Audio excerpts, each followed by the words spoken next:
समस्त छात्र छात्राओं, आप लोगों का ऑनलाइन क्लासेस में स्वागत है।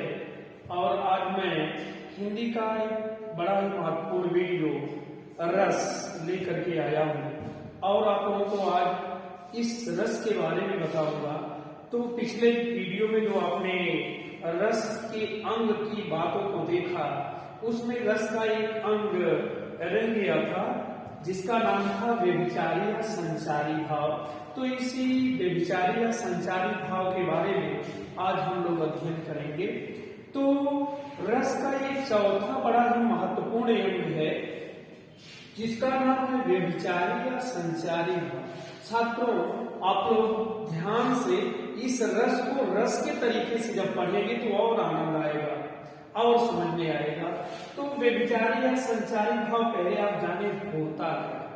कहने का मतलब, जैसे आप लोगों ने पानी देखा होगा, पानी ऊपर से जब गिरता है, जैसे आप बाल्टी ले लीजिए, उसमें आप पानी ऊपर से जब गिराते हैं तो उसमें बुलबुला बनता है। तो छात्रों को पानी का बुलबुला कितने समय तक रहता है? बहुत कम समय तक रहता है। तुरंत बुलबुला उत्पन्न होता है और समाप्त हो जाता है। उसी प्रकार से यह भाव पानी के उठते हुए बुलबुले के समान होता है, कभी उत्पन्न होता है और कभी समाप्त होता है। यानी क्षण क्षण में उत्पन्न होता है और क्षण में ही विलीन हो जाता है। इसके द्वारा अस्थायी भाव और अधिक संचरणशील हो जाता है। संचरणशील का मतलब होता है गतिशील, यानी अस्थायी भाव को क्या मिल जाती है? इनके द्वारा गतिशीलता मिल जाती है। तो इनकी संख्या 33 होती है। क्यों? क्योंकि ये जो भाव है कभी उत्पन्न होगा कभी समाप्त होगा। इनकी संख्या 33 होती है। ये आपका व्यभिचारी या संचारी भाव प्रश्न आया था आपके कंपटीशन में, पूछा था इनकी संख्या कितनी है, तो आपको बताना था छात्रों 33।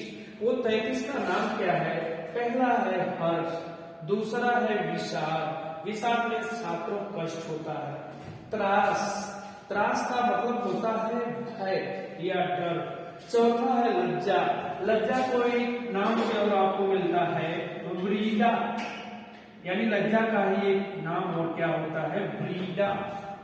उसके बाद पांचवा है ग्लानि, छठवां है चिंता, सातवां है शंका और आठवां है असूया, नौवां अमर्ष, 10वां मोह, 11वां गर्व, 12वां उत्सुकता, 13 उग्रता, 14 चपलता। चपलता का मतलब है चंचलता। 15 है दीनता, दीनता का मतलब है दैन्य भाव से। जड़ता, जड़ता का मतलब होता है मूर्खता। 17वां है आवेग, 18वां है निर्वेद, निर्वेद का मतलब होता है वैराग्य। 19वां है धृति, धृति का मतलब छात्रों आप जाने, धृति मीन्स होता है धैर्य। 20वां है मत, मत मीन्स होता है बुद्धि, मति मीन्स बुद्धि। विबोध, विबोध का मतलब छात्रों होता है एक विशेष प्रकार का ज्ञान, जैसे गौतम बुद्ध को प्राप्त हुआ था, वो क्या कहलाएगा? विबोध, यानी एक विशेष प्रकार का ज्ञान, सामान्य ज्ञान से हट करके। अगला है 22वां वितर्क, 23वां श्रम, 24 आलस्य, 25 निद्रा, 26 स्वप्न, 27 स्मृति, स्मृति का मतलब याददाश्त से है। 28 मद, मद का मतलब होता है घमंड से। 19वां उन्माद, अवहित, अवहित का मतलब छात्रों आप लोग जाने क्या होता है? यानी अवहित का मतलब होता है हर्ष या खुशी के भाव को छिपाना, खुशी के भाव को छिपाना, खुशी के भाव को छिपाना, वो कहलाता है अवहित। 21वां है अपस्मार, अपस्मार का मतलब छात्रों होता है मूर्छा, अपस्मार मीन्स मूर्छा। 32वां है व्याधि, व्याधि मीन्स रोग। 33वां है मरण। तो इनकी संख्या सब मिला के 33 है। और ये भाव कभी उत्पन्न होगा कभी समाप्त होगा, इसलिए क्या कहलाता है, संचारी भाव। इनके द्वारा हमने बताया स्थायी भाव को और अधिक गतिशीलता मिल जाती है। तो इसके आगे हम लोग रस के बारे में पढ़ा जाएगा। तो रस का पहला भेद है छात्रों, जिसका नाम है श्रृंगार रस। रस के भेद, कल की वीडियो में हमने आपको बताया था कि रस के भेद या प्रकार कितने, तो आपका आंसर होगा 9। कहीं भी क्वेश्चन बनता है रस के कितने प्रकार हैं, तो आप कहेंगे 9।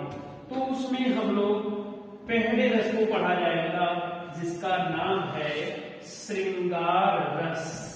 तो चलिए श्रृंगार रस के बारे में जानते हैं कि कहां पर श्रृंगार रस मिलेगा। ये पहला रस है आपका श्रृंगार रस। इसके स्थायी भाव को पिछले वीडियो में हमने बताया था आपसे और कहा भी था कि आप रस के 9 प्रकार और उसका स्थायी भाव याद कर लीजिए। एक क्वेश्चन आपका इससे श्योर आता है। तो श्रृंगार रस का स्थायी भाव होता है रत। स्थायी भाव रत। रत मीन्स छात्रों क्या होता है, प्रेम। स्थायी भाव रत है, इसका अर्थ क्या है, प्रेम। अब देखिए श्रृंगार रस क्या है। कहने का मतलब जहां पर नायक नायिका, 2 पार्ट होंगे, नायक नायिका के मिलन या विरह से संबंधित वर्णन होता है, तो वहां पर श्रृंगार रस होता है। चाहे नायक नायिका का मिलन हो, चाहे विरह हो, तो जहां ऐसा वर्णन मिलता है वो श्रृंगार रस कहलाता है। श्रृंगार रस को छात्रों रसराज भी कहा जाता है। क्या कहा जाता है, रसराज, यानी रसों का राजा। जैसे आपसे कहा जाए फलों का राजा क्या है, सामयिक उदाहरण है आपका, इस समय आपका फल आम मिल रहा है, तो रसराज जैसे फलों का राजा आम है, उसी प्रकार से रसों का राजा होने की वजह से श्रृंगार रस को रसराज कहा जाता है। और जाने आप एक बड़ा ही महत्वपूर्ण प्रश्न यहाँ पर है, आप सभी लोग नोट कर लेंगे इस चीज को।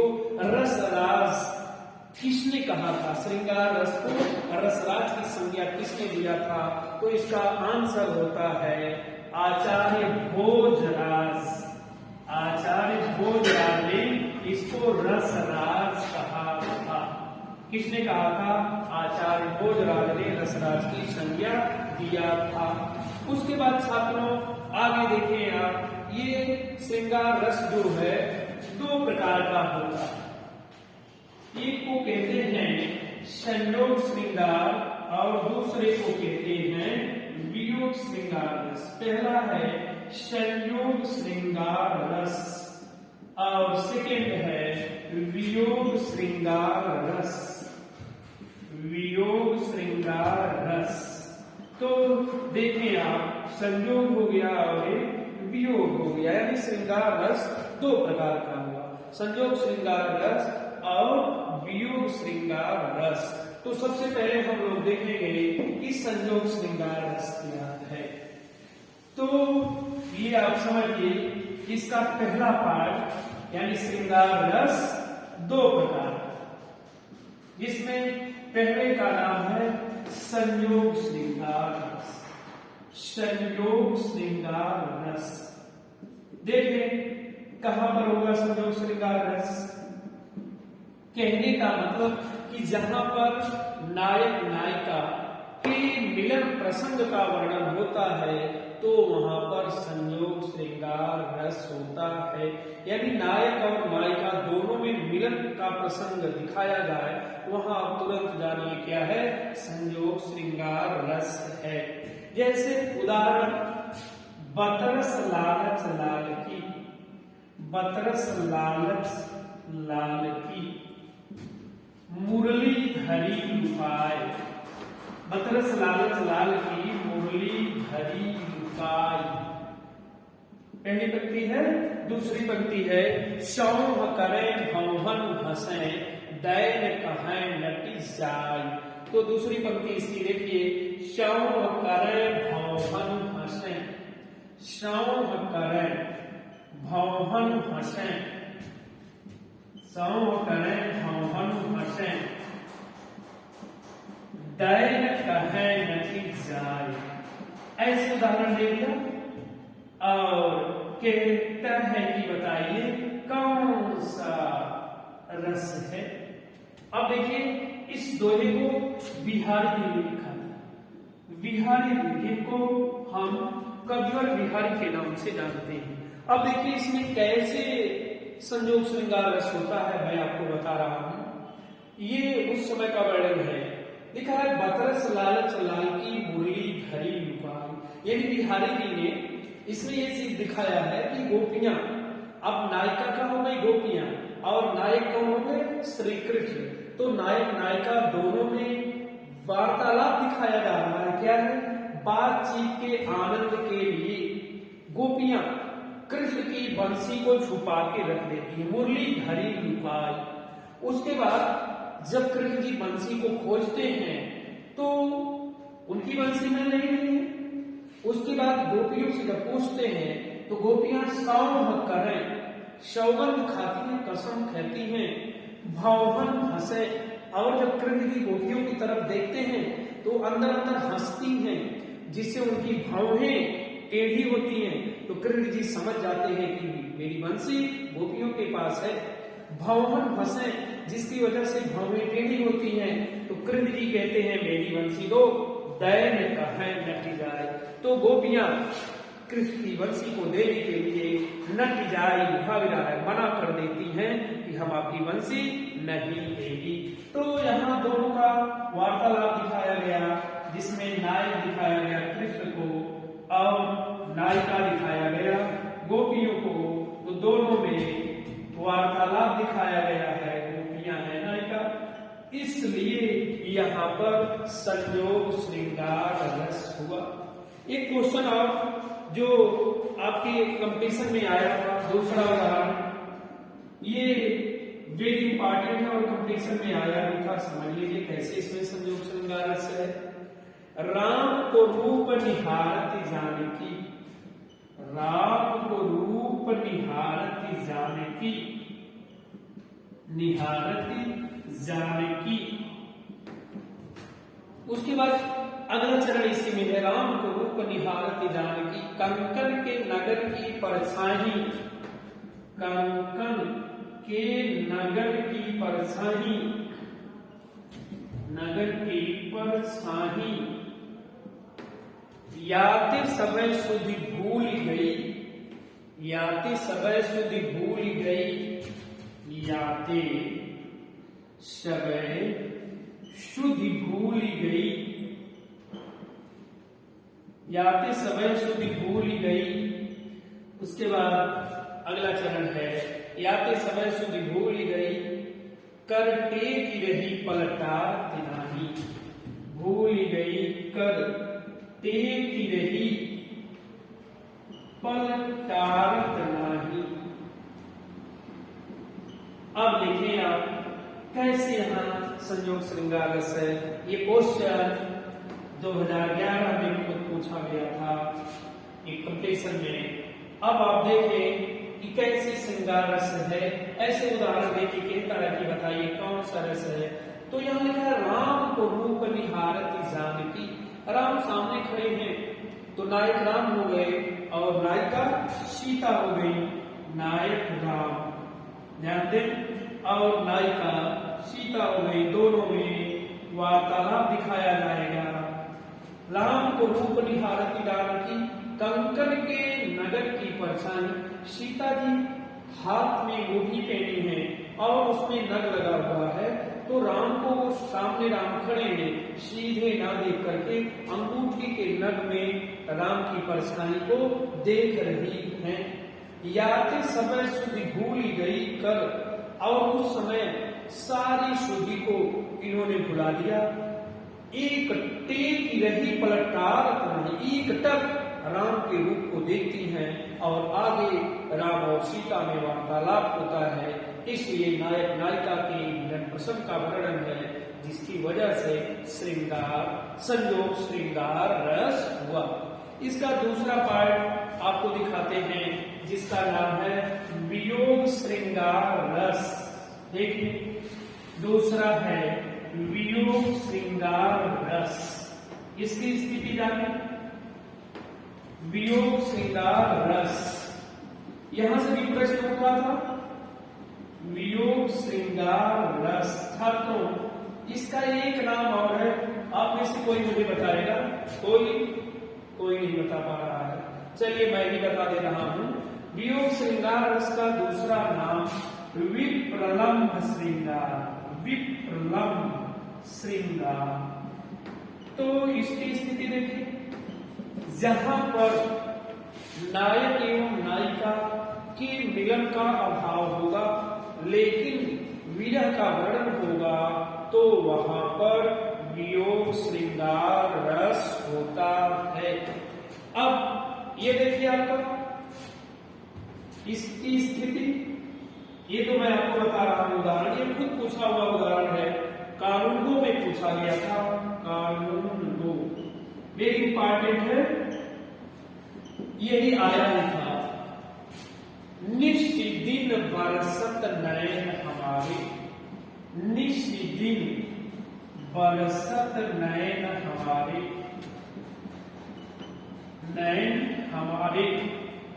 अगला चरण है सदा रहती पावस ऋतु हम पे, सदा रहती पावस ऋतु हम पे, सदा रहती पावस ऋतु हम पे। जब ते श्याम सिधारे, जब ते श्याम सिधारे। ध्यान दें छात्रों, श्याम सिधारे, यही सेम पंक्ति देखिए पूछा था यहाँ कौन सा रस, तो छात्रों यहाँ आंसर हमारा आएगा वियोग श्रृंगार रस है। अब आप देखें इस पंक्ति को लिखने वाले थे सूरदास जी, सूरदास।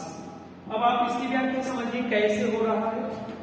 निशिदिन बरसत नयन हमारे, जब ये उस समय का वर्णन है जब कृष्ण जी ब्रज से मथुरा चले गए।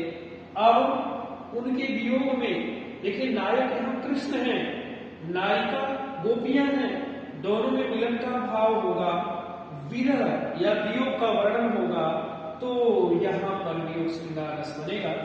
तो यहाँ लिखा है निशिदिन बरसत नयन हमारे, यानी गोपियां कह रहे कि जब से कृष्ण जी ब्रज से मथुरा गए हुए हैं, हम गोपियों की आंखों में इतना आंसू आता है, दिन और रात आंसू बरसते रहते हैं। सदा रहती पावस ऋतु हम पे, पावस शब्द आया है, पावस मीन्स होता है वर्षा, पावस मीन्स वर्षा। यानी गोपियों का कथन है कि जब से कृष्ण जी ब्रज से मथुरा गए, हम गोपियों के नेत्रों में इतना आंसू आता है कि लगता है वर्षा ऋतु आ गई है। वर्षा ऋतु में जैसे व्यक्ति भीगा रहता है, उसी की स्थिति को गोपियां प्राप्त हो गई है। जब ते श्याम सिधारे, कब से? जब से कृष्ण जी ब्रज से मथुरा के लिए प्रस्थान किए हैं। अब यहाँ देखिए नायक कृष्ण, नायिका गोपियां, मिलन का भाव, इसलिए वियोग श्रृंगार रस हुआ। दूसरा उदाहरण आपको दिखा दे रहा हूं जिसको आपके जिले में कवि ने लिखा था, यानी हरियाव जी की पंक्ति है। मेरे प्यारे नव जलद से कंज से नेत्र वाले, मेरे प्यारे जलद से कंज से नेत्र वाले, मेरे प्यारे नव जलद से कंज से नेत्र वाले। जाके आए न मधुबन से, जाके आए न मधुबन से, मधुबन से आओ न भेजा संदेशा, आओ न भेजा संदेशा। उसके बाद अगली पंक्ति, आओ न भेजा संदेशा, मैं रो रो के प्रिय विरह से, मैं रो रो के, रो रो कर प्रिय विरह से प्रिय विरह से बावली हो रही हूँ, बावली हो रही हूँ। लास्ट पंक्ति है, बावली हो रही हूँ जाके मेरी सब दुख कथा, जाके मेरी सब दुख कथा, सब दुख कथा श्याम को सुना दे, जाके मेरी सब दुख कथा श्याम को तू सुना दे। ध्यान दे छात्रों, कैसे हम योग श्रृंगार रस हो गया, इसकी व्याख्या देखिए मैं बता रहा हूं। इस पंक्ति को लिखने वाले हरियव जी मीन्स अयोध्या सिंह उपाध्याय, हरियव निजामाबाद आदि वाले। देखिए ये उस समय का वर्णन है जब नायक कृष्ण है और नायिका राधा जी है। राधा और कृष्ण की विरह दशा का हरियव जी ने बहुत ही सुंदर चित्रण इन शब्दों में किया है। मेरे प्यारे नव जलद, जलद मीन्स होता है बादल, और ये भी क्वेश्चन आया है कंद का अर्थ होता है कमल। यानी कृष्ण के बारे में राधा जी कह रही है, यानी जब कृष्ण जी ब्रज से मथुरा चले गए, उनके वियोग में राधा जी हैं। यहाँ लिखा है उन्होंने हरियव जी, मेरे प्यारे नव जलद से, कंठ से नेत्र वाले।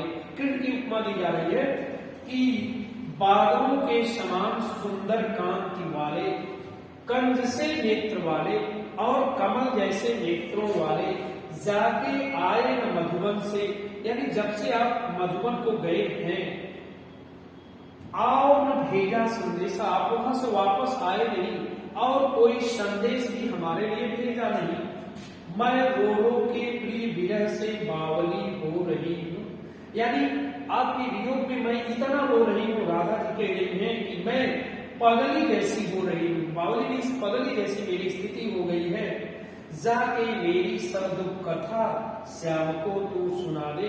और पवन से कह रही है कि हे पवन, तू जाओ और मेरी सारी बातों को आप कृष्ण से कह देना, मेरी सारी स्थिति को कृष्ण से आप बयां कर देना।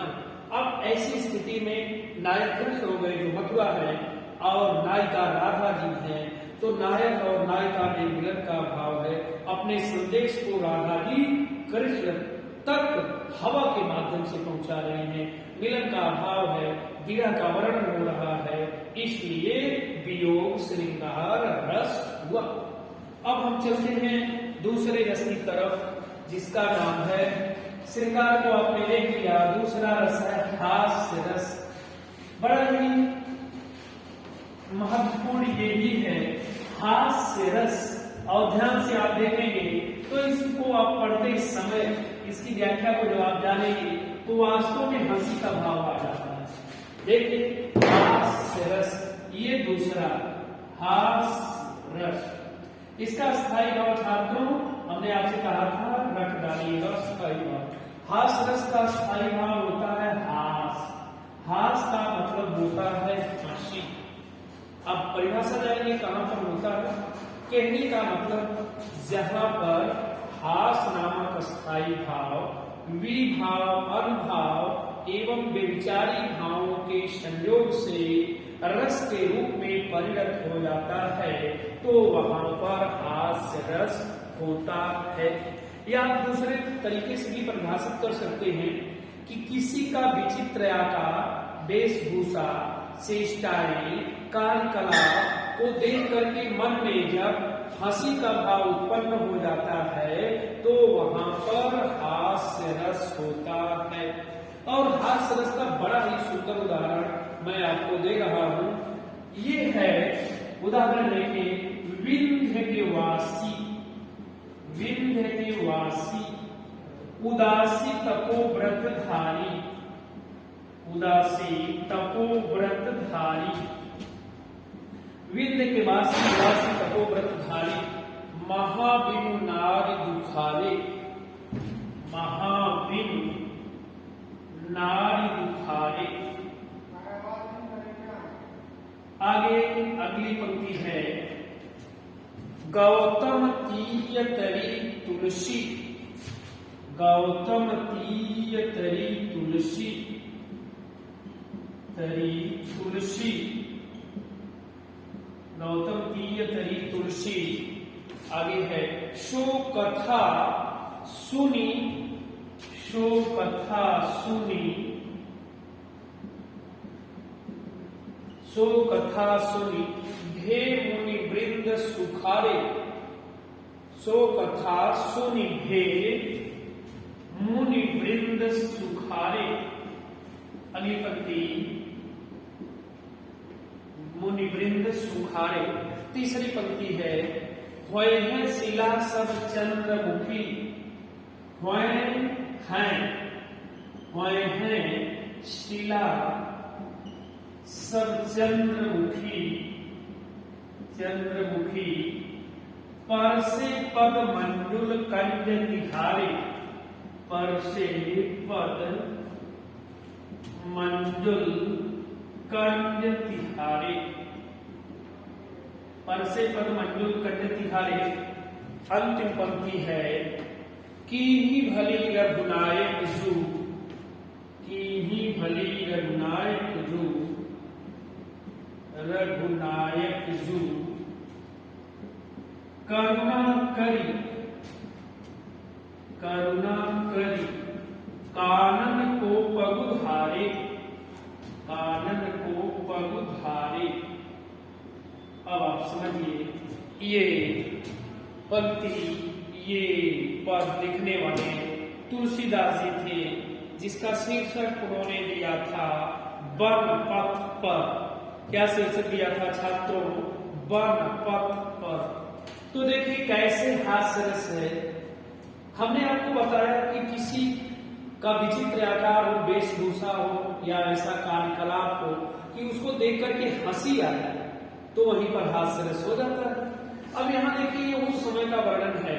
तुलसीदास जी ने लिखा है जब वन पथ पर, यानी जब जंगल को राम लक्ष्मण और सीता जा रहे थे, उसी समय का वर्णन तुलसीदास जी ने कितना सुंदर किया है। आप ध्यान से देखेंगे, सुनेंगे इसकी व्याख्या, तो आपको वास्तव में हंसी आ जाएगी। विंध्य के वासी उदासी तपोव्रत धारी, महाविनु नारी दुखारे। विंध्याचल पर्वत पर ऋषि मुनि लोग तप कर रहे थे और महाविनु नारी दुखारे, और स्त्री के वियोग में वो लोग काफी दुखी थे, क्योंकि घर परिवार से अलगाव था और भगवान राम की उन्हें प्राप्ति भी नहीं हो पाई थी। गौतम की ये तरी तुलसी, तीन इंस होता है स्त्री या पत्नी। सो कथा सुनिभे मुनि वृंद सुखारे, वृंद मीन्स होता है छात्रों समूह। इसके बाद कोई आकर के ये बता दिया उन्हें कि अरे गौतम ऋषि की पत्नी अहल्या जो श्राप से पत्थर हो गई थी, और जैसे ही भगवान राम के पैरों से स्पर्श हुआ तो वो पुनः स्त्री बन गई। तो इस बात को जब मुनि लोग सुने तो मुनियों का समूह बड़ा हर्षित हुआ, बड़ा खुश हुआ। पूरा मुनिगण क्यों खुश हुआ? भय है शिला सब चंद्रमुखी, पर से पद मंजुल कंज तिहारे। क्योंकि यहाँ विंध्याचल पर्वत पर जितनी भी शिलाएं हैं, जितने भी पत्थर हैं, जैसे भगवान राम के पैरों से स्पर्श होगा तो वह अपना चंद्रमा के समान सुंदर मुख वाली स्त्रियां बन जाएंगी और स्त्रियों की कोई कमी नहीं रहेगी। कीन्ही भली रघुनायक जू, भगवान राम की, मुनि लोग के नहीं कि भगवान राम की ये बहुत बड़ी कृपा है कि करुणा यानी दया करके इस जंगल की तरफ अपना पांव रखे हैं। तो देखिए छात्रों, अब इसमें क्या हो गया? हंसी का भाव है, इसलिए ये हो गया हास्य रस। एक उदाहरण और मैं देता हूं, जो शंकर जी के विवाह का वर्णन है। शीश पर गंगा हंसे, शीश पर गंगा हंसे, भुजन भुजंगा हंसे, भुजन भुजंगा हंसे। शीश पर गंगा हंसे, भुजन भुजंगा हंसे। हास ही को दंगा भयो, हास ही को दंगा भयो। नंगा के विवाह में, हास ही को दंगा भयो, नंगा के विवाह में, ध्यान दें छात्रों, ये शिव जी के विवाह का वर्णन इसमें है। लिखा है शीश पर गंगा हंसे, यानी शंकर जी जब अपनी बारात को लेकर के चल रहे हैं तो कवि उस समय का वर्णन करते हुए लिखे हैं शीश पर गंगा हंसे, यानी शंकर जी के जटाओं में सिर पर गंगा जी विराजमान थी जब ये अपनी बारात को लेकर के चल रहे हैं। भुजंग भुजंगा हंसे, और भुजाओं में सर्प लपेटे थे, यानी भुजाओं में इनके सर्प विराजमान थे और इनकी स्थिति और शरीर पर ये पूरा राज भले थे।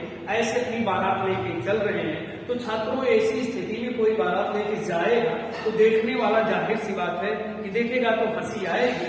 तो यहाँ क्या है, हास्य ही को दंगा भयो नंगा के विवाह में, यानी सर पे राख मले हुए ऐसे जा रहे हैं अपनी बारात को लेकर के, तो जो ही देख रहा है वही हंस रहा है और हंसी हंसी में क्या हो गया, वहां एक दंगा हो गया। यानी इस तरीके से अब यहाँ भी हंसी की बात आ रही है तो क्या हो गया, हास्य रस। एक अगला रस आपको बताता हूं जिसका नाम है करुण रस, यानी तीसरा रस जिसको हम लोग पढ़ेंगे करुण रस। करुण रस का स्थायी भाव, हमने आपसे कहा था स्थायी भाव आप पढ़ डालेंगे, एक प्रश्न यहां से जरूर है, ये है आपका करुण रस। देखिए करुण रस का स्थायी भाव होता है शोक, करुण रस स्थायी भाव शोक। ये आप जाने कहां होगा, स्थायी भाव इसका शोक। कहने का मतलब कि जहां पर कोई प्रिय वस्तु हो या इष्ट वस्तु हो उसके नाश से कष्ट होता है तो यही जो कष्ट होता है उसी को शोक कहते हैं। यही शोक नामक स्थायी भाव विभाव भाव एवं व्यभिचारी भावों के संयोग से रस के रूप में बदल जाता है तो उसे करुण रस कहते हैं। यानी प्रिय वस्तु या इष्ट वस्तु हो उसका नाश हो जाए, ठीक है, तो वहां पर क्या होगा, करुण रस होगा। जैसे उदाहरण है शोक विकल, शोक विकल रोवहि सब रानी, शोक विकल रोवहि सब रानी, रूपशील बल तेज बखानी, रूपशील बल तेज बखानी, रूपशील बल तेज बखानी, करहि विलाप अनेक प्रकारा, करहि विलाप अनेक प्रकारा, करहि विलाप अनेक प्रकारा, परहि भूमि तल बारहि बारा, परहि भूमि तल बारहि बारा। ये हो गया उदाहरण। अब आप देखें छात्रों किस तरीके से ये करुण रस हो रहा है, ध्यान दें। ये रामचरितमानस की चौपाई है और तुलसीदास जी ने लिखा है। तो यहां देखिए शोक है, दुख है, क्या दुख है, शोक विकल रोवन सब रानी। ये उस समय का वर्णन है जब राजा दशरथ की मृत्यु हो गई तो उनकी मृत्यु हो जाने की वजह से रानियां दुख की वजह से व्याकुल होकर के सब रानियां रो रही हैं और रूपशील बल तेज बखानी, कोई रानी दशरथ जी के रूप का, कोई शील का, चरित्र का, कोई बल का और कोई उनके तेज का बखान करके विलाप कर रही है। करहि विलाप अनेक प्रकारा, इस प्रकार से वो रानियां अनेकों प्रकार से विलाप कर रही हैं। परहि भूमतल बारहि बारा, और विलाप करते अनेक प्रकार से विलाप करते करते जमीन पर गिर जाती हैं। तो यहाँ दुख है इसलिए करुण रस हुआ। एक बड़ा ही सुंदर उदाहरण है छात्रों, देखिए, देखि सुदामा, देखि सुदामा की दीन दशा, देखि सुदामा की दीन दशा, करुणा करिकै करुणा निधि होए, करुणा करिकै करुणा निधि रोए, करुणा करिकै करुणा निधि रोए, पानी बरात को हाथ छुयो नहीं, नैनन के जल सो पग धोए। पानी बरात को हाथ छुयो नहीं, पानी बरात को हाथ छुयो नहीं, नैनन के जल सो पग धोए, नैनन के जल सो पग धोए। ध्यान से छात्रों, ये बहुत ही सुंदर उदाहरण है करुण रस का। अब ये उस समय का वर्णन है जब आपको मालूम है कृष्ण और सुदामा दोनों बचपन के घनिष्ठ मित्र थे, बचपन से ही उनकी दोस्ती थी। दोनों लोग एक ही चटसार में पढ़े थे। चटसार, चटसार में कोई छात्र मुझे बताएगा, कोई चटसार। चटसार का मतलब होता है छात्रों विद्यालय, यानी ये लोग एक ही विद्यालय में पढ़े थे, बड़े घनिष्ठ दोस्त थे। अब देखिए इनकी मित्रता का वर्णन यहाँ कैसे है। जब सुदामा जी, आपको मालूम है कि गरीब ब्राह्मण थे और इनकी पत्नी ने बार बार हठ किया कि आप कृष्ण के पास जाइए और गरीबता दूर हो जाएगी।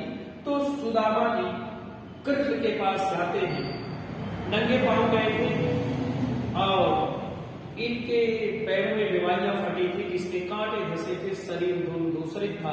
किसी तरीके से जब राजमहल में कृष्ण के यहाँ पहुंचते ही प्रवेश मिलता है, तो वहां जब कृष्ण जी आते हैं तो इनकी दशा को उन्होंने देखा। देखी सुदामा की दीन दशा, यानी जब इनकी दशा स्थिति को देखा कृष्ण जी ने और इन्हें आसन पर बिठाया और इनके पैरों को धुलने के लिए परात में पानी लाए थे।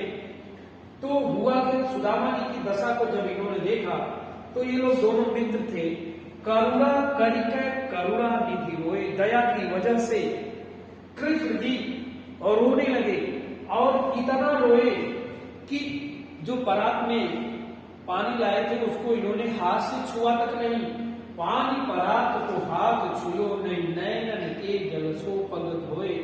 तो परात में लाए हुए पानी को हाथ से छुए तक नहीं, इतना रोए कि आंसुओं से इनका दोनों पैर धो डाले। अब यहाँ भगवान कृष्ण को कष्ट हो रहा है, ऐसी स्थिति में करुण रस। और एक चीज का एक तीर से आप दो निशाना यहाँ लगा लीजिएगा, करुण रस है। और एक क्वेश्चन यहाँ आपको बता दे रहा हूं, अतिशयोक्ति अलंकार भी है। अतिशयोक्ति अलंकार यानी बहुत बड़ा चढ़ा के वर्णन है। तो एक तीर से दो निशाना, करुण रस, अतिशयोक्ति अलंकार। तो छात्रों ये आपका जो है करुण रस यहीं पर क्लियर है और आप इसको ध्यान पूर्वक पढ़ते रहेंगे, साथ साथ अपना ख्याल रखेंगे, अपने परिवार का ख्याल रखेंगे, लेकिन परिश्रम लगातार आप करते रहेंगे ताकि आपकी पढ़ाई बाधित ना हो। फिर जो शेष भाग है मैं अगले वीडियो में फिर लेकर के आपके सामने आऊंगा। तो सभी छात्रों को धन्यवाद।